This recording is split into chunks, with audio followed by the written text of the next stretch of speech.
നിന്റെ സ്നേഹമേലങ്കിയാൽ അമ്മേ എന്നെ പുതപ്പിക്കണേ. നിൻ സുതന്റെ രക്തക്കൂളത്തിൽ അമ്മേ എന്നെ കുളിപ്പിക്കണേ. നിന്റെ സ്നേഹമേലങ്കിയാൽ അമ്മേ എന്നെ പുതപ്പിക്കണേ. നിൻ സുതന്റെ രക്തക്കൂളത്തിൽ അമ്മേ എന്നെ കുളിപ്പിക്കണേ. പരിശുദ്ധ പരമ ദിവ്യകാരുണ്യത്തിന് നേരവും ആരാധനയും സ്തുതിയും പുകഴ്ചയും ഉണ്ടായിരിക്കട്ടെ. ഈശോനെ അറിയാനും ഈശോനെ അനുഭവിക്കുവാനും ഈശോനെ ലോകത്തിന് കൊടുക്കാനും ആത്മരക്ഷ പ്രാപിക്കുവാനും പ്രാപിപ്പിക്കാനും എല്ലാം അതിൻ്റെ അടിസ്ഥാന ഘടകം അമ്മ തന്നെയാണ്. അതാണ് നമ്മൾ അമ്മയെ അറിയേണ്ടവർ ആദ്യം അറിയേണ്ടത് ആരാ? അമ്മേനെ അറിയേണ്ടത്. പിശാചിൻ്റെ മേൽ പോലും അധികാരം കൊടുത്താണ് ദൈവം സൃഷ്ടിക്കുന്നത്. അപ്പോൾ നിങ്ങൾ ഓർക്കണം, നിൻ്റെ ജീവിതത്തിൽ വരുന്ന എല്ലാ പ്രതിസന്ധികളുടെ മേലും അമ്മയ്ക്ക് ദൈവം അധികാരം കൊടുത്തിട്ടുണ്ട്. Praise the Lord. അതുകൊണ്ടാണ് പ്രിൻസിപ്പൾ വിളിച്ച് പറയണത്, ചെല്ലുമ്പോൾ തന്നെ സമയമാകുമ്പോൾ സർട്ടിഫിക്കറ്റ് 5 പൈസ വാങ്ങിക്കാതെ കൊടുക്കും. ഇത് തന്നെയാണ് എല്ലാ സാക്ഷ്യങ്ങളുടെയൊക്കെ നേച്ചർ. പക്ഷേ എനിക്കെപ്പോഴും ആശങ്കയുണ്ടെന്ന് പറഞ്ഞാൽ എൻ്റെ മക്കൾ സത്യസന്ധമായിട്ട് ആരെങ്കിലും പറഞ്ഞിട്ടായിരിക്കും ചിലപ്പോൾ നിങ്ങൾ ഉടമ്പടി എടുക്കണത്. അപ്പോൾ ഉടമ്പടി എടുത്തു കഴിഞ്ഞാൽ പിന്നെ നിങ്ങളുടെ അക്കൗണ്ടിലായിരിക്കണം ഉടമ്പടി കൈകാര്യം ചെയ്യേണ്ടത്. ഇപ്പോൾ ചിലർ സന്ധ്യയാകുമ്പോൾ അല്ലെങ്കിൽ അമ്മ പറയണ്ടേ, ഇടി ഉടമ്പടി എടുത്തില്ലേ, പ്രാർത്ഥിക്കണ്ടില്ലേ, ആ പെണ്ണിൻ്റെ കാര്യത്തിൽ തീരുമാനമാകും. അപ്പം തന്നെ തീരുമാനമാകും. പോത്തുപോലെ കിടന്ന് ഉറങ്ങണേ, വെയിൽ കൊള്ളണേ, വെയിലായ അടിച്ചല്ലേ, സൂര്യൻ ഉദിച്ചല്ല, പ്രത്യക്ഷിക്കുന്ന പ്രാർത്ഥന ചെല്ലണ്ടേ എന്ന് ചോദിച്ചാൽ ആ ഉടമ്പടി ക്യാൻസലാണ്. പ്രാക്ടിക്കലായിട്ട് പറഞ്ഞാൽ അങ്ങനെ ചോദിക്കാൻ പാടില്ല. എന്താ കാര്യം? ആരെങ്കിലും പറഞ്ഞിട്ട് നമ്മളെ പ്രാർത്ഥിപ്പിക്കാനാണ് ഉടമ്പടി എടുത്തിട്ടുണ്ടെങ്കിൽ ആ ഉടമ്പടി ക്യാൻസലാവും.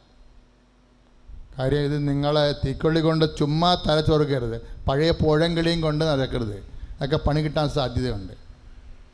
നീ ഉടമ്പടി എടുത്തു പോയാൽ കർത്താവിനോട് ഇപ്പം തന്നെ, ഇനി അങ്ങനെ സംഭവിച്ചിട്ടുണ്ടെങ്കിൽ നീ ഇപ്പം തന്നെ സോറി പറയണം. കർത്താവ് അത്രയും ഓർത്തില്ല, എന്നോട് ക്ഷമിക്കണം, ഇനി ഞാൻ കറക്റ്റായിട്ട് ചെയ്തോളാം ഒന്ന് പറഞ്ഞ്, കർത്താവ് ദൈവമേ, ഉടമ്പടിയിലെ അവശത കൊണ്ട് അലംഭാവം കാണിച്ചിട്ടുണ്ടെങ്കിൽ കർത്താവെ ക്ഷമിക്കണമേ, ഞാനത് ക്രമീകരിച്ചു കൊള്ളാം. കർത്താവെ, ഞങ്ങളെടുത്ത ഉടമ്പടിയിൽ കർത്താവെ അതിൻ്റെ നിബന്ധനകളിൽ ഉറച്ചു നിന്നുകൊണ്ട് മുന്നോട്ട് പോകാനുള്ള ശക്തി, കൃപ ഞങ്ങൾക്ക് നൽകണമേ കർത്താവെ. ഇന്ന് സ്തുതിക്കുന്നു കർത്താവെ. Hallelujah, hallelujah, hallelujah, hallelujah, hallelujah, hallelujah. Ave Maria, Ave, Ave, Ave Maria. Ultimate promise, അതാണ് നമ്മുടെ സബ്ജക്റ്റ്. ആത്യന്തിക വാഗ്ദാനം. എന്താണ് ഉടമ്പടിയുടെ ആത്യന്തിക വാഗ്ദാനം? അത് പുറപ്പാടിൻ്റെ പുസ്തകം 33:14 കർത്താവ് പറഞ്ഞു, ഞാൻ തന്നെ നിന്നോട് കൂടെ വരികയും നിനക്ക് ആശ്വാസം നൽകുകയും ചെയ്യും. ചുമ്മാ വരണല്ലേ, എന്തിനാ വരണത്? സാന്ത്വനപ്പെടുത്താൻ വരിക. അതാണ് കൃപാസനത്തിൻ്റെ ധ്യാനത്തിൻ്റെ പേരെന്നാ? സാന്ത്വനാഭിഷേകം. ഉടമ്പടി ധ്യാനം എന്നാ എൻ്റെ അർത്ഥം. അത് ഈ വചനം അനുസരിച്ച് ചെയ്തിരിക്കുന്നതാ. ഞാൻ തന്നെ നിന്നോടുകൂടെ വരികയും നിന്നെ സാന്ത്വനപ്പെടുത്തുകയും ചെയ്യും, ആശ്വാസപ്പെടുത്തുകയും ചെയ്യും. അപ്പം ദൈവത്തിൻ്റെ എന്തിനാണ് ഈ ആശ്വാസം? ഈശോ ഇപ്പം നമ്മൾ പുറപ്പാടിൻ്റെ പുസ്തകത്തിലെ 33-ാം അധ്യായം 14 തിരുവചനമാണ് നമ്മൾ വായിച്ചു കേട്ടത്. ഈ ആശ്വാസം ദൈവം അവസാനം വരെ തുടരുന്നുണ്ട്. ഈശോ പറയുമ്പോഴെന്താ? അധ്വാനിക്കുന്നവനെ, ഭാരം വഹിക്കുന്നവനെ എൻ്റെ ഇടയ്ക്ക് വരിക. അപ്പോൾ 11 മർത്തായിയുടെ സുവിശേഷം 11:28 അതായത് ഞാൻ എപ്പോഴും ഓർക്കുകയെ ബൈബിളിൽ ദൈവം 4000 കൊല്ലം മുമ്പ് പറഞ്ഞ കാര്യം തന്നെയായിരിക്കും, അതിനോട് കണക്റ്റഡ് ആയിട്ടുള്ള വാക്കുകളായിരിക്കും നിത്യത വരെ. പരിശുദ്ധാത്മാവാണല്ലോ ഇതെല്ലാം ക്രമീകരിച്ച് ക്രോഡീകരിക്കണത്. അപ്പോൾ പരിശുദ്ധാത്മാവ് കൺകറൻറ്റ് ചെയ്ത് മാത്രമേ അങ്ങോട്ടും ഇങ്ങോട്ടും സ്റ്റിൻ ചെയ്ത് മാത്രമേ എഴുതത്തുള്ളൂ. അതുകൊണ്ട് ബൈബിൾ പഠിക്കാൻ ഭയങ്കര രസമാണ്. പക്ഷെ പരിശുദ്ധാത്മാവിനൊക്കെ ഇന്ന് പഠിക്കണമെന്നേ ഉള്ളൂ. നമ്മൾ ബൈബിൾ വായിക്കല്ലേ നിങ്ങളെപ്പോഴേ അരമണിക്കൂർ വായിക്കത്തില്ലേ? ഇപ്പം എങ്ങനെ ചെയ്യണേ? 3 മിനിറ്റ് ആദ്യം വായിച്ചിട്ട് 30 ടേംസ് എടുക്കും അല്ലേ? 30 വചനങ്ങൾ എടുത്തിട്ട് പിന്നെ 5 മിനിറ്റ് കഴിയുമ്പോൾ അല്ലെങ്കിൽ വൈകുന്നേരം വായിക്കും. സമയം എപ്പോഴാണ് കിട്ടണത്? ചുമ്മാ വായിച്ചു പോകരുതേ. ഒരു 30 വാക്ക് എടുക്കുക. എന്നാൽ 30 വാക്ക് തന്നെ ഇരിക്കണം. ആ ദിവസം മൊത്തം ആവർത്തിച്ച് വായിക്കണം, പ്രാർത്ഥിച്ച് വായിക്കണം. കാര്യം എഴുതിയ ആളെ ഓർത്ത് വേണം വായിക്കാൻ. എഴുതിയ ആരാ? പരിശുദ്ധാത്മാവാണ് എഴുതിയത്. അപ്പോസ്തലന്മാർക്ക് ചോക്കല്ലേ? ചോക്കാണോ എഴുതണത്? അധ്യാപകനാണോ എഴുതണത്? അധ്യാപകനാണ് എഴുതണത് അല്ലേ? ചോക്ക് കൊണ്ടാണ് എഴുതണത്. ഇപ്പം അപ്പോസ്തലന്മാർക്ക് ചുമ്മാ ഉപകരണം മാത്രമാണ്. എഴുതുന്ന പരിശുദ്ധാത്മാവാണ്. പരിശുദ്ധാത്മാവ് എഴുതുമ്പോൾ 4000 കൊല്ലം മുമ്പ് മോസസിലൂടെ പറഞ്ഞിരിക്കുന്ന കാര്യങ്ങൾ പരിശുദ്ധാത്മാവിന് അറിയാം.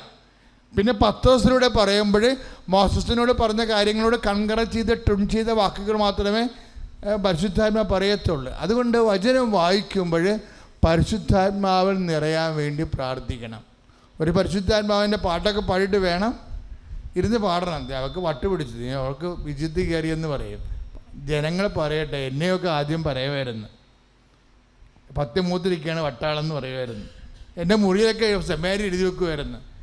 അരവട്ടന്മാരെ VPH ബ്രദർ VP ജോസഫ് അരവട്ടന്മാരെ മുഴുവട്ടന്മാരാക്കി കൊടുക്കപ്പെടുമെന്ന് കൂട്ടുകാർ കളിയാക്കി വിളിച്ചാൽ എനിക്ക് ഇഷ്ടമായിരുന്നു അതൊക്കെ കേൾക്കണത്. പക്ഷേ എന്താ പ്രശ്നം വെച്ചാൽ നമ്മളുടെ ആ ഭക്തിയെ കാണുമ്പോഴും പ്രാർത്ഥന കാണുമ്പോൾ ആരെങ്കിലുമൊക്കെ നമ്മളിങ്ങനെ എന്തെങ്കിലുമൊക്കെ പറയണം. എന്താ പറയണത്? നമ്മളത് ഈശ്വരനെ പ്രതിയാണ് അത് ഏറ്റെടുക്കണത്. അപ്പോൾ ഇനിയിപ്പോൾ അവരെന്ത് വല്ലതും പറയും, അതുകൊണ്ട് നമ്മൾ പാടണ്ട എന്നൊക്കെ പറയും. ഇനി ഞങ്ങളെ കടന്ന് സ്വരം ഉണ്ടാക്കും, അല്ലെങ്കിൽ അപ്പം വെള്ളം അടിക്കാരനാണ്, അപ്പം കിടന്ന് സ്വരം ഉണ്ടാക്കും, അതുകൊണ്ട് ഞാൻ പതുക്കെ പ്രാർത്ഥിച്ചേക്കാം, പതുക്കെ പാടിയേക്കാമെന്ന് വിചാരിച്ചു കഴിഞ്ഞാൽ നീ ആരെയാണ് മൂടി വെക്കണത്? കർത്താവിനെയാണ്. വെള്ളം അടിക്കാരൻ അപ്പനെ കാണുമ്പോൾ വചനത്തിൻ്റെ സ്വരം കുറക്കണത് എന്താണ്? സായിപ്പിനെ കാണുമ്പോൾ കവാത്ത് മറക്കും. ഞാൻ പോയില്ലേ, ഞാൻ വചനം വായിച്ചിട്ടേ കുഴപ്പമില്ലെന്ന്. അപ്പം തന്നെ നമുക്ക് നമ്മളെ ജാമ്യത്തിലെടുക്കേണ്ടി വരും. ഇതുപോലെ ഇഷ്യൂസ് ഉണ്ടാകുമ്പോൾ വിശ്വാസം ഏറ്റു പറയണം. പണ്ടൊക്കെ ഈശോ വഴിയെ കൂടി പോയാൽ മതി. ചേറും ചെളിയുമാണെങ്കിൽ ഞാനീ ഇവിടെ മുട്ടേ നിൽക്കും. എപ്പോഴാണെന്ന് അറിയാമോ? ഈ പഠിക്കുന്ന കാലത്ത് സെമേരി പഠിക്കുന്ന കാലത്ത് 2ാമത്തെ കുർബാനയ്ക്ക് തിരിച്ചു പോകുമ്പോൾ 2ാമത്തെ കുർബാനയ്ക്ക് ഞാൻ പള്ളിയിൽ പോണത്. അപ്പോൾ ആദ്യത്തെ കുർബാന കഴിഞ്ഞിട്ട് വെള്ളിയാഴ്ച ചിലപ്പോൾ കുർബാനയും കൊണ്ട് രോഗികൾക്ക് പോകുമ്പോൾ കൊച്ചനായിരിക്കും 2ാമത്തെ കുർബാനയ്ക്ക്. പക്ഷേ കുർബാനയും കൊണ്ട് വരുമ്പോൾ കടപ്പുറത്തായാലും ശരി, വഴിയിലായാലും ശരി, മഴയാണെങ്കിലും ശരി, അവിടെ മുട്ട നിൽക്കും. അപ്പം കർത്താവിനറിയാം നമ്മൾ ആരാണെന്നറിയാം. ഇത് പൂർണ്ണമായിട്ട് വിശ്വസിക്കേണ്ടെന്നറിയാം. ദൈവത്തിൻ്റെ മുമ്പിൽ ഒരു വിശ്വാസം നേടിയാൽ പിന്നെ നിൻ്റെ കാര്യത്തിലൊരു കുഴപ്പമുണ്ടാകത്തില്ല. ദൈവം ആരാണെന്ന് നീ അറിയും. വേറെ കുഴപ്പങ്ങൾ ഇപ്പോൾ എനിക്ക് എപ്പോഴും തോന്നിയിരിക്കണത്, നിങ്ങൾ നല്ല വിശ്വാസികളാണെന്ന് ദൈവത്തിന് തോന്നണില്ല. അതാണ് ഒരു കുഴപ്പം വന്നിരിക്കുന്നത്. നമ്മൾ നല്ല വിശ്വാസികളാണെന്ന് ദൈവത്തിന് തോന്നിയാൽ ദൈവം ഇറങ്ങി വരും. പ്രത്യേകിച്ച് ഉടമ്പടി എന്ന് പറഞ്ഞാൽ എന്തിനുള്ളതാണ്? ദൈവത്തെ കണ്ണ് ഞാൻ ആദ്യം പറഞ്ഞില്ലേ, അതായത് ആദ്യം അമ്മ ഇവിടെ പ്രത്യക്ഷപ്പെടുമ്പോൾ സിൽവർ ഗ്രേ എന്നൊക്കെ പറഞ്ഞില്ലേ. അപ്പോൾ ആദ്യം അമ്മ പ്രത്യക്ഷപ്പെടുമ്പോൾ ഇതുപോലെ തന്നെ ഇതിൻ്റെ അകത്ത് നിങ്ങൾക്ക് ആർക്കും അറിയാത്ത ഒരു രഹസ്യം, ലോകത്തിന് ആർക്കും അറിയാത്ത രഹസ്യമുണ്ട്. എന്ന് വെച്ച് കഴിഞ്ഞാൽ ഇപ്പം ഞാൻ ഈശോൻ്റെ അരികാൻ നിൽക്കണത്, ഞാൻ ബലിപീഠത്തിൽ തൊട്ടതാണ് ഈ പറയണത്. അതായത് ഞാൻ കണ്ട അമ്മ തന്നെയാണിത്. ഇതാണ് എൻ്റെ അത്ഭുതം എന്ന് പറയണത്. എന്നിട്ട് ഞാൻ കണ്ട അമ്മയെ ചമ്പക്കുളത്ത് ശില്പിയോട് 1 മണിക്കൂർ കൊണ്ടാണ് ഞാൻ വിശദീകരിച്ച് കൊടുത്തത്. നിങ്ങൾ ചിന്തിച്ച് നോക്കിയേ, ഞാനൊരു പടം കൊടുത്തില്ലല്ല, ഞാനൊരു വിമല ഹൃദയത്തിൻ്റെ പടം കൊടുത്തു. പക്ഷേ അതല്ല ഇത്. ഞാൻ ലൈറ്റിട്ട് നോക്കുമ്പോൾ ഞാൻ സന്ധ്യയ്ക്ക് രാത്രി ഒറ്റയ്ക്ക് വരും ഇവിടെ കൊന്തയില്ലാൻ വേണ്ടി. 10 മണിക്കൊക്കെ വരുമ്പോൾ ഒരു ലൈറ്റ് മാത്രം ഇട്ടേക്ക് ഇവിടെ. അപ്പോൾ ഞാൻ നോക്കുമ്പോൾ കണ്ണ് നിറയും നമ്മുടെ. എന്താ ഇതെങ്ങനെ ഒത്തെന്ന് ഞാൻ ഓർക്കും. ഞാൻ കണ്ട അമ്മയെ തന്നെയാണല്ലോ ഇത് ചെയ്ത് വെച്ചിരിക്കുന്നത്. അതെന്താ, ശില്പിയല്ല ചെയ്തത്. അമ്മയുടെ തീർച്ചയായിട്ടുമുള്ള അമ്മയുടെ ഒരു കരവിരുത് അതിനകത്ത് കാണും. ദൈവത്തിൻ്റെ ഒരു കൃപയുണ്ടാവും. ഈശോ മിശിഹായ്ക്ക് സ്തുതിയായിരിക്കട്ടെ. Ave Maria. എൻ്റെ പേര് ടാനിയ. ഞാൻ വയനാട്ടിൽ നിന്നാണ് വരുന്നത്. അമ്മയുടെ പ്രത്യക്ഷീകരണത്തിന് വലിയ സാക്ഷിയാക്കി ഉയർത്തിയതിനെ ഓർത്ത് പരിശുദ്ധ അമ്മയ്ക്ക് നന്ദി പറയുന്നു. ഞാൻ 2022 ഡിസംബർ മാസത്തിലാണ് ആദ്യമായിട്ട് ഉടമ്പടി എടുക്കുന്നത്. അന്ന് ഞാൻ നേഴ്സിംഗ് വിദ്യാർത്ഥിയായിരുന്നു. നേഴ്സിംഗ് പഠനം നന്നായിട്ട് പഠിക്കാൻ വേണ്ടിയിട്ടാണ് ആദ്യമായിട്ട് ഇവിടെ ഉടമ്പടി എടുക്കാൻ വേണ്ടി വന്നത്. അതിനുശേഷം നേഴ്സിംഗ് പഠിച്ചു കഴിയുകയും പുറത്തേക്ക് പോയി പുറത്ത് ജോലി ചെയ്യണമെന്നായിരുന്നു ഭയങ്കരമായിട്ടുള്ള ആഗ്രഹം. അതിൻ്റെ ഫലമായി OETക്ക് അഡ്മിഷൻ എടുത്തു. OETക്ക് അഡ്മിഷൻ എടുത്ത് പഠിക്കാൻ തുടങ്ങിയപ്പോൾ ലിസണിങ്ങും റീഡിങ്ങും എനിക്ക് വളരെ ബുദ്ധിമുട്ടായി തോന്നി. എത്ര പഠിച്ചിട്ടും എനിക്ക് വേണ്ട സ്കോർ ലഭിക്കുന്നുണ്ടായിരുന്നില്ല. അങ്ങനെ ഇവിടെ വന്ന് ഉടമ്പടി പുതുക്കി പ്രാർത്ഥിച്ചു. പരീക്ഷ എഴുതി. പരീക്ഷ എനിക്ക് വളരെയധികം ബുദ്ധിമുട്ടായിരുന്നു. അന്ന് വൈകുന്നേരം ഞാൻ എൻ്റെ കൂട്ടുകാരിയുടെ വീട്ടിൽ എറണാകുളത്ത് സ്റ്റേ ചെയ്യുന്ന സമയത്ത് എൻ്റെ കൂട്ടുകാരെല്ലാവരും അതിൻ്റെ ഓരോ ആൻസറിനെ പറ്റി ഡിസ്കസ് ചെയ്യുമ്പോൾ എനിക്ക് വളരെയധികം സ്ട്രെസ്സായിരുന്നു. കാരണം ഞാൻ ഒന്നും എഴുതിയിട്ടില്ല, എനിക്കൊന്നും അറിയത്തില്ലായിരുന്നു. അത് കഴിഞ്ഞ് ഞാൻ വിചാരിച്ച പോലെ തന്നെ റിസൾട്ട് വരികയും എനിക്ക് ലിസണിങ് കിട്ടിയില്ല, ഞാൻ തോറ്റുപോയി. അത് വളരെയധികം സങ്കടം ആയി. ഇനിയിപ്പോൾ എന്ത് ചെയ്യും അറിയത്തില്ലായിരുന്നു. ഒരു തീരുമാനം എടുക്കാൻ പറ്റുന്നില്ല. ജോലി ചെയ്യണോ, ഇനി ഒന്നും കൂടെ റിപ്പീറ്റ് ചെയ്യണോ എന്നറിയത്തില്ല. പക്ഷേ ഒന്നും കൂടെ OET പഠിക്കാൻ വളരെയധികം പേടിയായിരുന്നു. അങ്ങനെ വീണ്ടും ജപമാല ചൊല്ലി പ്രാർത്ഥിച്ചുകൊണ്ടിരുന്നു. നിരന്തരം ജപമാല ചൊല്ലിക്കൊണ്ടിരുന്നു. അങ്ങനെ ഒരു തോന്നൽ വന്നു, ജർമ്മൻ പഠിക്കാം. ഇപ്പോൾ കൂടുതൽ ആൾക്കാർ ജർമ്മൻ പോകുന്നുണ്ട്. അപ്പം മമ്മിയും പറഞ്ഞു ജർമ്മൻ പഠിക്കുന്നതാണ് കുറച്ചും കൂടെ ബെറ്റർ, സ്കോപ്പ് ഉണ്ട്, നമുക്ക് ജർമ്മൻ നോക്കാമെന്ന്. പക്ഷേ ഓൾറെഡി ഒരു ഫെയിലിയർ ഉണ്ടായത് കൊണ്ട് ജർമ്മൻ പഠിക്കുന്നത് എനിക്ക് വളരെ ഒരു ടെൻഷനായിരുന്നു. അങ്ങനെ പിന്നെയും അമ്മേൻ്റെ അടുത്ത് ജപമാല ചൊല്ലി ഇങ്ങനെ പ്രാർത്ഥിച്ചുകൊണ്ടിരുന്നു. അമ്മ തന്നെ എനിക്കൊരു സെൻറ്റർ നൽകണം, എക്സാം എവിടെ എഴുതണം, ഞാൻ എന്താ ചെയ്യേണ്ടതെന്നുള്ളത് അമ്മ തന്നെ പറഞ്ഞു തരണം, തിരുക്കുമാരനോട് ചോദിച്ചിട്ട് എനിക്ക് ഉത്തരം നൽകണം എന്ന് പറഞ്ഞു. അങ്ങനെ അമ്മ തന്നെ എനിക്കൊരു സെൻറ്റർ എടുത്തു തന്നു, കണ്ണൂർ. അവിടെ എല്ലാ ദിവസവും കുർബാനയുണ്ടായിരുന്നു. എന്ന് നമുക്ക് കുമ്പസാരിക്കാൻ സാഹചര്യം ഉണ്ടായിരുന്നു. അവിടെ ജർമ്മൻ പഠിക്കാൻ പോയതുകൊണ്ട് തന്നെ ആത്മീയമായിട്ട് ഒത്തിരി വളരാൻ എനിക്ക് സാധിച്ചു. എല്ലാ ദിവസവും കുർബാനയ്ക്ക് പോകും. അവിടെ കുർബാനയ്ക്ക് വേണ്ട കാര്യങ്ങളൊക്കെ ചെയ്തു കൊടുക്കും. അങ്ങനെ പരിശുദ്ധ അമ്മേനോടും ഈശോനോടും ഒത്തിരി അടുക്കാനുള്ള ഒരു സാഹചര്യം അവിടെ നിന്ന് ലഭിച്ചു. അങ്ങനെ അമ്മയോട് തന്നെ ചോദിച്ച് എക്സാം സെൻറ്റർ എടുത്തു. ഡൽഹിയിലാണ് എക്സാം സെൻറ്റർ എടുത്തത്. എനിക്ക് ഹിന്ദി അറിയത്തില്ല, ഒറ്റയ്ക്കാണ് പോകുന്നത്. അപ്പോൾ കൂട്ടുകാരെല്ലാം എന്നോട് ചോദിച്ചു, നീ ഒറ്റയ്ക്ക് എങ്ങനെ ഹിന്ദി അറിയാതെ അവിടം വരെ പോകും? അപ്പോൾ എന്തോ ഒരു ധൈര്യം, ഞാൻ എൻ്റെ കൊന്ത പിടിച്ച് അതിലുള്ള കാശുരൂപം കാണിച്ചിട്ട് അവരോട് പറയും, പരിശുദ്ധ അമ്മ എൻ്റെ കൂടെ വരും, ഒരു വ്യക്തിയെ പോലെ, എൻ്റെ ചാച്ചനമ്മേനെ പോലെ അമ്മ എൻ്റെ കൂടെ പരീക്ഷ എഴുതാൻ വേണ്ടി വരും, അമ്മ എൻ്റെ അടുത്തിരുന്ന് പരീക്ഷ എഴുതി കൊടുക്കും, എന്നെ പാസ്സാക്കുമെന്ന് ഞാൻ പറയും. അപ്പോൾ അവർ പറയും, ധൈര്യം നല്ല ധൈര്യമാണ്, പക്ഷേ ആരെങ്കിലുമൊക്കെ കൂട്ടിന് കൊണ്ടുപോകണം, ഹിന്ദി അറിയത്തില്ല. പിന്നെ ഞാൻ B1 പഠിച്ചുകൊണ്ടിരിക്കുമ്പോഴാണ് B2 പരീക്ഷ എഴുതുന്നത്. ഞാൻ നിരന്തരമായിട്ട് പ്രാർത്ഥിച്ചുകൊണ്ടിരുന്നു. അങ്ങനെ പരിശുദ്ധ അമ്മേനെ കൂട്ടി വിളിച്ച് സഞ്ചാരി മാതാവിൻ്റെ കൂടെ ഞാൻ പരീക്ഷ എഴുതാൻ പോയി. ഡൽഹിയിൽ പരീക്ഷ എഴുതി. റിസൾട്ട് വന്നപ്പോൾ 2 മൊഡ്യൂളാണ് ഞാൻ എഴുതിയത്, ലേസനും ഹ്യോറനും. ഫസ്റ്റ് അറ്റംപ്റ്റ് തന്നെ ഞാൻ അത് ക്ലിയർ ചെയ്തു. അപ്പോൾ ഭയങ്കര ഒരു കോൺഫിഡൻസ് ആയിരുന്നു. പരിശുദ്ധ അമ്മ കൂടെ വന്ന് പരീക്ഷ എഴുതിയാൽ എന്തായാലും പരീക്ഷ പാസ്സാവുന്ന ഒരു കോൺഫിഡൻസ് ലഭിച്ചു. അങ്ങനെ പിന്നെയും ജപമാല ചൊല്ലി പ്രാർത്ഥിക്കുമായിരുന്നു. ഇത് ജർമ്മൻ എക്സാം എഴുതുന്നതിന് മുൻപ്, ജർമ്മൻ പഠിക്കണം എന്ന് തീരുമാനിക്കുന്നതിന് മുൻപായിട്ട് ഒരു ദിവസം സ്വപ്നത്തിൽ ജോസഫ് അച്ഛനെ കണ്ടു. അച്ഛൻ അതിനകത്ത് എന്നെ ഫോൺ ചെയ്യുകയാണ്. എന്നോട് ചോദിക്കുന്നു, ടാനി അല്ലേ, നീ കാരുണ്യ പ്രവർത്തികൾ ചെയ്യാറില്ലേ, ഉടമ്പടി എടുത്തല്ലേ എന്ന് ചോദിക്കുന്നു. ഞാൻ ആദ്യത്തെ ഉടമ്പടി എടുത്തു, രണ്ടാമത് അത് പുതുക്കി, പക്ഷേ ഞാൻ കാരുണ്യ പ്രവർത്തികളൊന്നും ചെയ്യുന്നുണ്ടായിരുന്നില്ല. ജപമാല നിരന്തരം ചെല്ലും, പ്രാർത്ഥിക്കും, പക്ഷേ കാരുണ്യ പ്രവർത്തികളൊന്നും ചെയ്യുന്നില്ലായിരുന്നു. അങ്ങനെ ഞാൻ മമ്മീൻ്റെ അടുത്ത് അത് പറഞ്ഞപ്പോൾ, ചിലപ്പം കാരുണ്യ പ്രവർത്തികൾ നമ്മൾ കൂടുതലായിട്ട് ചെയ്താലേ അനുഗ്രഹം ലഭിക്കുള്ളൂ എന്ന് പറഞ്ഞു. അങ്ങനെ ഒത്തിരി കാരുണ്യ പ്രവൃത്തികളൊക്കെ ചെയ്യാൻ തുടങ്ങി, മറ്റുള്ളവരെ സഹായിക്കാൻ തുടങ്ങി, എല്ലാം ഷെയർ ചെയ്യാനൊക്കെ തുടങ്ങി. അങ്ങനെ ലേസനും ഹ്യോറിനും പാസ്സായതിനു ശേഷം സ്പ്രഹനും ഷ്രൈബിനും ഡേറ്റ് എടുത്തു. 2 വട്ടം ഞാൻ എക്സാം എഴുതി. ലേസനും ഹ്യോറിനും ജയിച്ചുകൊണ്ട് തന്നെ എൻ്റെ ഒരു കോൺഫിഡൻസ് ഉണ്ടായിരുന്നു. എന്നാൽ 2 വട്ടം ഞാൻ തോറ്റുപോയി. ഷ്രൈബൻ റൈറ്റിംഗ് ആയിരുന്നു എനിക്ക് ഏറ്റവും ടഫ്. അതിന് 60 മാർക്കാണ് പാസ്സാവാൻ വേണ്ടത്. പക്ഷേ ഞാൻ എങ്ങനെ എഴുതിയിട്ടും എനിക്ക് 28-29 മാർക്ക് ലഭിക്കുന്നുള്ളൂ. ഞാൻ നിരന്തരമായിട്ട് പിന്നെയും ജപമാലകൾ ചൊല്ലി പ്രാർത്ഥിക്കാൻ തുടങ്ങി. എന്ത് ചെയ്തിട്ട് ഈ ഷ്രൈബൻ എനിക്ക് പാസ്സാകാൻ പറ്റുന്നില്ലല്ലോ. സ്പ്രഹൻ കിട്ടുന്നുണ്ട്, പക്ഷേ ഷ്രൈബൻ എനിക്ക് പഠിക്കാൻ വേണ്ടി പറ്റുന്നില്ല. എങ്ങനെ അത് പഠിക്കണം എന്ന് അറിയത്തില്ലായിരുന്നു. അങ്ങനെ ഇങ്ങനെ പ്രാർത്ഥിച്ചുകൊണ്ടേയിരുന്നു. എന്നിട്ട് ഞാൻ അമ്മേൻ്റെ അടുത്ത് പറഞ്ഞു, അമ്മ എനിക്ക് 60 മാർക്ക് തന്നാൽ മതി, 61 വേണ്ട, 59 വേണ്ട, 60 മാർക്ക് എനിക്ക് തരണം. 60 മാർക്ക് കറക്റ്റ് പാസിംഗ് മാർക്കാണ്, അത് തന്നാൽ അമ്മ തന്നെയാണ് എൻ്റെ കൂടെ വന്ന് പരീക്ഷ എഴുതിയെന്നും അമ്മ തന്നെയാണ് എൻ്റെ പേപ്പർ ചെക്ക് ചെയ്യുന്നതും ഞാൻ വിശ്വസിക്കാം. അമ്മ എനിക്ക് 60 മാർക്ക് തരണം എന്ന് പറഞ്ഞു. അങ്ങനെ എനിക്ക് ചെന്നൈയിൽ ഡേറ്റ് കിട്ടി. ചെന്നൈയിലേക്ക് പോകുമ്പോൾ ഇവിടുന്ന് തമിഴ് പത്രങ്ങൾ മേടിച്ചുകൊണ്ട് പോയി. എക്സാം സെൻറ്ററിലോട്ട് പോകുന്ന വഴിക്ക് കുറച്ച് നടക്കാനുണ്ട്. ആ പോകുന്ന വഴിക്കെല്ലാം ഞാൻ ഈ പത്രങ്ങൾ എല്ലാവർക്കും കൊടുക്കും. അവർക്ക് വായിക്കാൻ അറിയാവോ, തമിഴ് വായിക്കാൻ അറിയുന്ന ആൾക്കാരാണോ, ഇത് വായിക്കുമോ, ഇത് സീരിയസ് ആയിട്ട് എടുക്കുമോയെന്നൊന്നും എനിക്കറിയത്തില്ലായിരുന്നു. അപ്പം ഞാനത് കൊടുക്കുന്നതിന് മുൻപ് മുട്ടുകുത്തി നിന്ന് പത്രങ്ങൾ വെച്ച് അതിനകത്ത് തൈലം തേച്ച് പ്രാർത്ഥിക്കും. അമ്മേ, ഇത് അർഹതപ്പെട്ടവരുടെ കയ്യിലെത്തണം, ഇത് വെറുതെ അവരെ റോട്ടിലൊന്നും വലിച്ചെറിയരുത്. അങ്ങനെ കാണുവാണെങ്കിൽ ഞാൻ പോകുന്ന വഴിക്ക് തന്നെ ഈ പേപ്പർ ആരെങ്കിലും നിലത്തിട്ടിട്ടുണ്ടെങ്കിൽ അത് എത്ര അവസ്ഥയിലാണെങ്കിൽ ഞാനത് എടുത്തോളാം. അമ്മ അത് അങ്ങനെ നിലത്തിടുവാണെങ്കിൽ അത് എൻ്റെ മുൻപിൽ തന്നെ കാണിച്ചു തരണം എന്ന് പറഞ്ഞു. ഞാൻ ആ വഴി കൂടെ തന്നെ 2-3 വട്ടം നടന്നു, ആരും ഇട്ട് കണ്ടില്ല. കേരളത്തിൽ നമ്മളിവിടെ പത്രം കൊടുക്കുന്നതിനൊക്കെ ആവേശം കൂടുതലായിരുന്നു. എല്ലാവരും ഓടി വന്ന് ഇതെന്താ പത്രം, ഇത് ആരാന്ന് ചോദിക്കും. ഞാൻ പറയും വേളാങ്കണ്ണി മാതാവിനെ പോലൊരു അമ്മയാണ്, കേരളത്തിൽ ഫേമസ് ആയിട്ടുള്ള അമ്മയാണ്, ഒത്തിരി അനുഗ്രഹം തരൂ എന്നൊക്കെ പറഞ്ഞിട്ടാണ് പത്രം കൊടുക്കുന്നത്. അങ്ങനെ ചെന്നൈയിൽ എക്സാം എഴുതി. എൻ്റെ കൂടെ വേറെയും പിള്ളേരുണ്ടായിരുന്നു. എക്സാം എഴുതിയതിന് തൊട്ട് മുൻപായിട്ട് ഞാൻ അവരുടെ എല്ലാം പാസ്പോർട്ട് എടുത്ത് വെഞ്ചരിച്ച് ഹോൾ ടിക്കറ്റൊക്കെ എടുത്ത് എണ്ണ തേച്ച് പ്രാർത്ഥിക്കുമായിരുന്നു. അതിൻ്റെ ഫലമായിട്ട് റിസൾട്ട് വന്നപ്പോൾ ഞങ്ങൾ എല്ലാവരും പാസ്സായി. എനിക്ക് ഷൈബിന് കറക്റ്റ് 60 മാർക്കാണ് ലഭിച്ചത്. അത് കഴിഞ്ഞ് ഞാൻ വിസയ്ക്ക് വെച്ചു.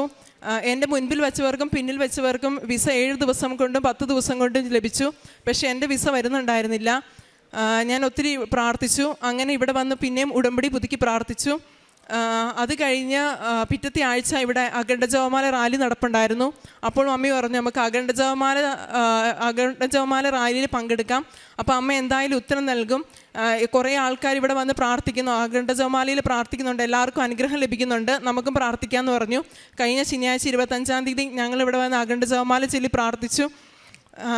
ബുദ്ധിമുട്ടാണെന്ന് വിചാരിച്ചു, പക്ഷേ വളരെ എളുപ്പമായിട്ട് ഇവിടം വരെ നടന്ന് ജപമാല ചൊല്ലി പ്രാർത്ഥിക്കാൻ വേണ്ടി സാധിച്ചു. അങ്ങനെ മമ്മി ഒരു ഡേറ്റ് ഇട്ടിട്ടുണ്ടായിരുന്നു. ശനിയാഴ്ച ജപമാല ചൊല്ലി പ്രാർത്ഥിക്കുന്നു, തിങ്കളാഴ്ച രാവിലെ ഞങ്ങൾക്ക് വിസയുടെ എന്തെങ്കിലും ഒരു അപ്ഡേറ്റ് വേണം, ഒരു ഇമെയിൽ ഡിസ്പാച്ച് ആയി എന്ന് പറഞ്ഞ് ഒരു ഇമെയിൽ വരണം എന്ന് പറഞ്ഞ് പ്രാർത്ഥിച്ചു. ശനിയാഴ്ച ഞങ്ങൾ രാത്രി പോയി ഞായറാഴ്ച ദിവസം മുഴുവൻ കൊന്ത ചൊല്ലി പ്രാർത്ഥിച്ചു.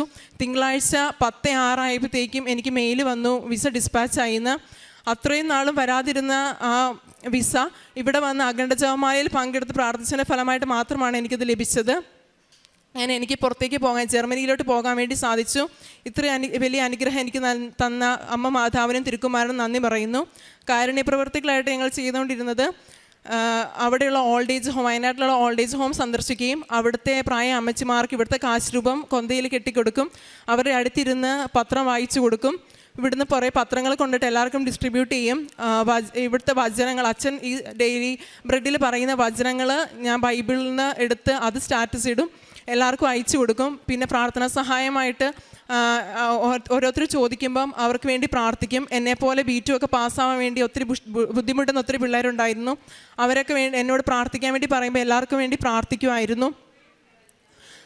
ഇതൊക്കെയാണ് കാരുണ്യപ്രവർത്തികളായിട്ട് ചെയ്തത്. അതുപോലെ തന്നെ എക്സാം സെൻറ്ററിലോട്ട് വരുന്ന പിള്ളേർക്ക് ചിലപ്പോൾ മാതാവിനെ പറ്റി അറിയത്തുണ്ടാവില്ല. അപ്പോൾ ഞാനിങ്ങനെ എക്സാം സെൻറ്ററിൽ ജപമാല ചൊല്ലിക്കൊണ്ട് നടക്കുന്ന കാണുമ്പോൾ അവരെന്നോട് ചോദിക്കും, ചേച്ചി എന്താ ചെയ്യണമെന്ന് ചോദിക്കും. അപ്പോൾ ഞാൻ പറയും ഞാൻ എൻ്റെ ആൻസറൊക്കെ ജപമാലയിൽ കോഡ് ചെയ്യാണ്, ഇതിനകത്ത് ഞാനെല്ലാം കോഡ് ചെയ്ത് വെക്കും. എന്നിട്ട് എക്സാമിൻ്റെ ടൈമിൽ മാതാവ് എനിക്ക് അടുത്തിരുന്ന് പറഞ്ഞു തരും എന്ന് പറയും. അപ്പോൾ അവർ പറയും അതെന്താ ടെക്നിക്ക്. അപ്പം ഇത് എക്സാമിന് മുൻപ് ഞാനിങ്ങനെ ഉപ്പും തൈലും എടുത്ത് അവർക്കെല്ലാം ഇത് നെറ്റി തേച്ച് കൊടുക്കും, പാസ്പോർട്ടേക്ക് തേച്ച് കൊടുക്കും. എന്നിട്ട് പറയും ആൻസർ എല്ലാം ജപമാലയാക്കി ഞാൻ ചെല്ലും, അത് ഞാൻ ഇതിനകത്ത് സ്റ്റോർ ചെയ്യും, അമ്മ എനിക്കത് പറഞ്ഞു തരുമെന്ന് പറയും. അപ്പോൾ അവർ പറയും അത് കൊള്ളാലോ, ഞങ്ങൾക്കത് പറഞ്ഞു തരണം എന്ന് പറഞ്ഞിട്ട് ഞാൻ ജപമാലേനെ പറ്റിയും പരിശുദ്ധ അമ്മേനെ പറ്റിയിട്ടും കൃപാസനത്തെ പറ്റിയിട്ടൊക്കെ അവർക്ക് പറഞ്ഞു കൊടുക്കുമായിരുന്നു. അങ്ങനെ റിസൾട്ട് വന്നു കഴിയുമ്പം എല്ലാവരും എന്നെ വിളിച്ച് പറയും ചേച്ചി പാസ്സായി, ഞങ്ങൾക്ക് എല്ലാവർക്കും നല്ലൊരു വിജയം ലഭിച്ചു, പരിശുദ്ധ അമ്മ വഴി ഞങ്ങൾക്ക് വിജയം ലഭിച്ചു, ചേച്ചി എന്ന് പറഞ്ഞത് നന്നായി എന്നൊക്കെ പറഞ്ഞിട്ടുണ്ട്.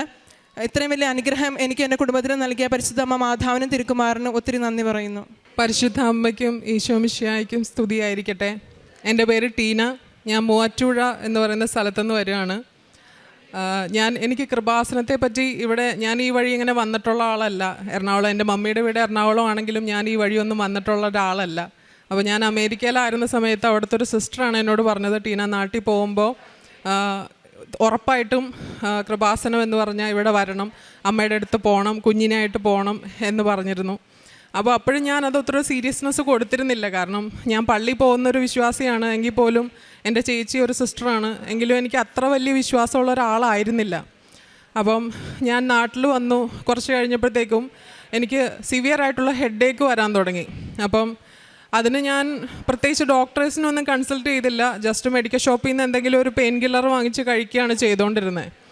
അപ്പം പിന്നെ എനിക്ക് വണ്ടി ഓടിക്കാൻ പറ്റാത്ത വിധം എൻ്റെ ഒരു ഇടത് സൈഡ് കംപ്ലീറ്റ്ലി ബ്ലൈൻഡ് ആയി തുടങ്ങി.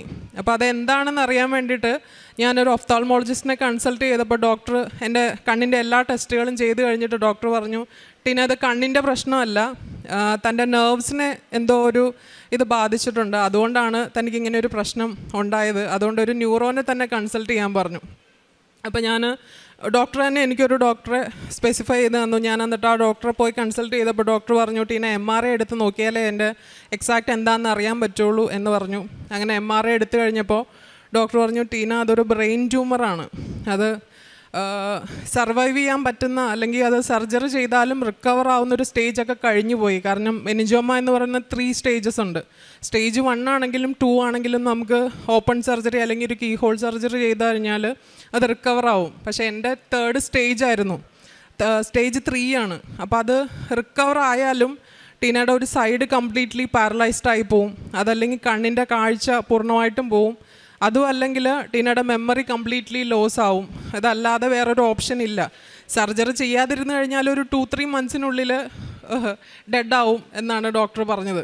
അപ്പോൾ സർജറി ചെയ്യുന്നതോ ചെയ്യാതിരിക്കുന്നതോ തൻ്റെ ഓപ്ഷൻ എന്ന് പറഞ്ഞു.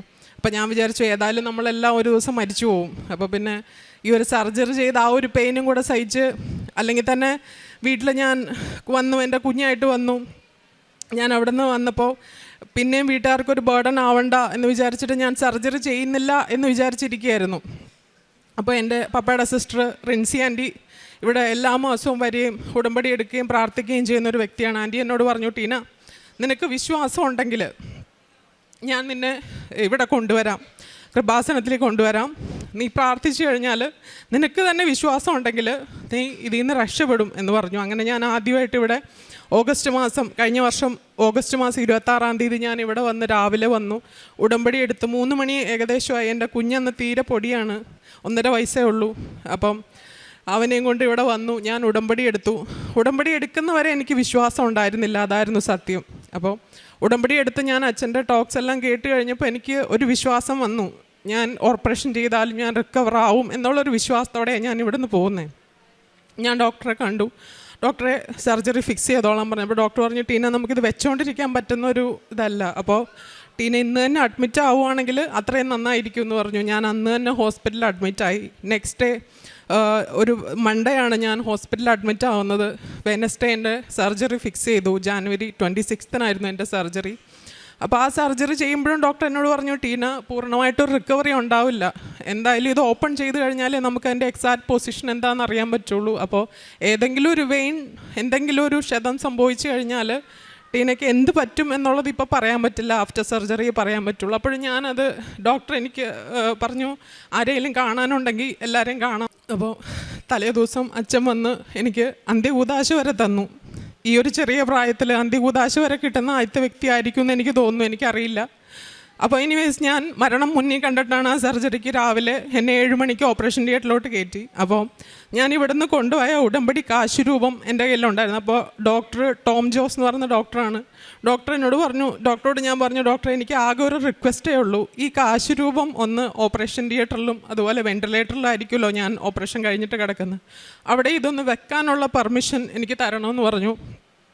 ഡോക്ടർ പറഞ്ഞു, ഓക്കെ ടീന, നോ ഇഷ്യൂ, അവിടുത്തെ സിസ്റ്ററിനെ ഏൽപ്പിച്ചാൽ മതി, സിസ്റ്റർ അത് എവിടെയാണെന്ന് വെച്ചാൽ കറക്റ്റായിട്ട് വെച്ചോളൂ. അപ്പോൾ അതിൻ്റെ മെറ്റൽ പാർട്ടുള്ള ഇതായതുകൊണ്ട് അത് റിമൂവ് ചെയ്തിട്ട് സിസ്റ്ററിനെ ഏൽപ്പിക്കാൻ പറഞ്ഞു. അങ്ങനെ ഞാൻ ഓപ്പറേഷൻ തിയേറ്ററിലോട്ട് കയറുന്നതിന് മുമ്പ് ആ കാശ് രൂപം അവിടുത്തെ സിസ്റ്ററിനെ ഏൽപ്പിച്ചിട്ടാണ് ഞാൻ ഓപ്പറേഷൻ തിയേറ്ററിലോട്ട് കയറുന്നത്. അവിടെ കയറി 5 മണിക്കൂർ എടുക്കും എന്ന് പറഞ്ഞ സർജറി 9 മണിക്കൂറോളം എടുത്തു ആ സർജറി പൂർത്തിയാവാനായിട്ട്. അതുപോലെ നമുക്ക് 6 കുപ്പി ബ്ലഡായിരുന്നു വേണ്ടിയിരുന്നത്. ലാസ്റ്റ് മിനിറ്റ് ബ്ലഡ് തികയാതെ വന്ന് അതും മാതാവിൻ്റെ വലിയൊരു അനുഗ്രഹം എന്ന് പറഞ്ഞ പോലെ നമ്മൾ പ്രതീക്ഷിക്കാത്തടത്തുനിന്ന് നമ്മളെ അവർ ആരൊക്കെയോ ഗ്രൂപ്പിലൊക്കെ ഇട്ട് വിതിൻ സഡനായിട്ട് നമുക്ക് ബ്ലഡ് വരെ കറക്റ്റ് സമയത്ത് കിട്ടി. അങ്ങനെ ആ സർജറി കഴിഞ്ഞു. ഞാൻ വെൻറ്റിലേറ്ററിൽ 2 ദിവസം കിടന്നു. ICUലോട്ട് ഷിഫ്റ്റ് ചെയ്തപ്പോഴേക്ക് എനിക്ക് ബോധം തെളിഞ്ഞു. അപ്പോഴും എനിക്കൊരു എക്സൈറ്റ്മെൻറ്റും ഇല്ല. കാരണം ഡോക്ടറിനോട് ചോദിച്ചു, ടീന കേൾക്കാമോ? കേൾക്കാം, എനിക്ക് കേൾക്കാം, കാണാം, എൻ്റെ 2 കണ്ണിനും ഒരു കുഴപ്പമില്ല. ഞാനൊരു കൈയും കാലൊക്കെ ഒന്ന് അനക്കി നോക്കി, തല ഒട്ടും അനക്കത്തില്ല. കാരണം ഫുള്ള് ഇതൊക്കെ ഹെയർ എൻ്റെ 2ാമത് വന്ന ഹെയറാണ്. Full remove ചെയ്തിട്ടായിരുന്നു. ഈ ഒരു ഓപ്പൺ സർജറി ആയിരുന്നു. അപ്പം എനിക്ക് കാണാനും കേൾക്കാനും ഇപ്പോൾ സർജറി കഴിഞ്ഞിട്ട് ഇത്രയായി.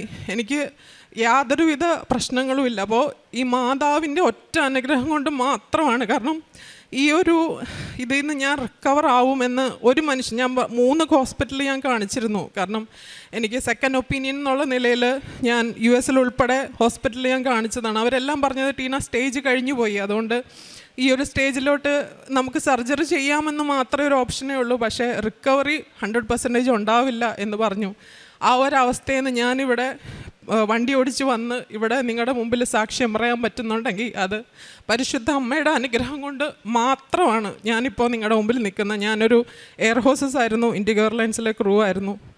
ഇപ്പം എനിക്കിപ്പോൾ ആ ഒരു സെയിം ഫീൽഡിലോട്ട് കയറാൻ പറ്റില്ല, കാരണം ഒരു മേജർ സർജറി ആയതുകൊണ്ട്. പക്ഷേ ഞാനിപ്പോൾ ഇൻഫോ പാർക്കിൽ വർക്ക് ചെയ്യുന്നുണ്ട്, IT പ്രൊഫഷനായിട്ട് വർക്ക് ചെയ്യുന്നുണ്ട്. ഈ ഒരു വലിയ അനുഗ്രഹത്തിന് പരിശുദ്ധ അമ്മയോട് 100,000 നന്ദി. ഞാൻ ഈ ഉടമ്പടി എടുത്ത് ഇവിടുന്ന് പോയതിന് ശേഷം ഞാൻ ഉടമ്പടി തൈലം എല്ലാ ദിവസവും ഇവിടുന്ന് സിസ്റ്റർ എന്നോട് പറഞ്ഞ അനുസരിച്ച് ഞാൻ ഉടമ്പടി തൈലം നെറ്റിയിൽ പൂശി വിശ്വാസ പ്രമാണം ചെല്ലാത്ത മുടങ്ങാത്തൊരു ദിവസം, ഞാൻ ആ വെൻറ്റിലേറ്ററിൽ കിടന്ന ദിവസങ്ങൾ ഒഴികെ ബാക്കി എല്ലാ ദിവസവും ICU കിടന്നപ്പോൾ പോലും ഞാൻ അത് മുടക്കം വരുത്തിയിട്ടില്ല. പിന്നെ അതുപോലെ ഉപ്പാണെങ്കിൽ എനിക്ക് ഡൈല്യൂട്ട് ഇത് ഒത്തിരി ഹെൽത്ത് ഇഷ്യൂസ് ഉള്ളതുകൊണ്ട് എനിക്ക് ഫുഡൊന്നും കഴിക്കാൻ പറ്റുന്നൊരു സിറ്റുവേഷൻ ആയിരുന്നില്ല. ലൈറ്റായിട്ടുള്ള എന്തെങ്കിലും ലിക്വിഡ് ഫുഡ് മാത്രമേ കഴിക്കാൻ പറ്റുള്ളായിരുന്നു. അപ്പോൾ ഞാൻ കഞ്ഞി പോലെയുള്ള പൊടിയരി കഞ്ഞി പോലത്തെ സാധനങ്ങൾ കഴിക്കുമ്പോൾ അതിൽ ഇവിടുന്ന് തന്ന ഉപ്പ് ചേർത്താണ് ഞാൻ കഴിച്ചുകൊണ്ടിരുന്നത്. അതിൻ്റെയൊക്കെ ഫലമായിട്ടാണ് ഞാൻ ഇത്രയും വേഗം റിക്കവറായത്. പിന്നെ കാരുണ്യ പ്രവർത്തികൾ ചെയ്യാനായിട്ട് ഞാൻ പള്ളിയിലൊന്നും ഒത്തിരി ആക്റ്റീവായിട്ടുള്ളൊരു വ്യക്തി ആയിരുന്നില്ല. അപ്പം ഈ സർജറിക്ക് ശേഷം ഞാൻ പള്ളിയിലൊക്കെ റെഗുലറായിട്ട് എനിക്ക് പോകാൻ പറ്റുന്ന ദിവസങ്ങളിലെല്ലാം ഞാൻ പോവുകയും പ്രാർത്ഥിക്കുകയും എനിക്ക് ചെയ്യാൻ പറ്റുന്ന കാരുണ്യ പ്രവൃത്തികൾ എനിക്ക് മറ്റുള്ളവർക്ക് ചെയ്യാനും ഒക്കെ സാധിക്കുന്നുണ്ട്. അതെല്ലാം പരിശുദ്ധ അമ്മയുടെ മാത്രം അനുഗ്രഹം കൊണ്ട് മാത്രമാണെന്ന് ഞാൻ ഉറച്ചു വിശ്വസിക്കുന്നു.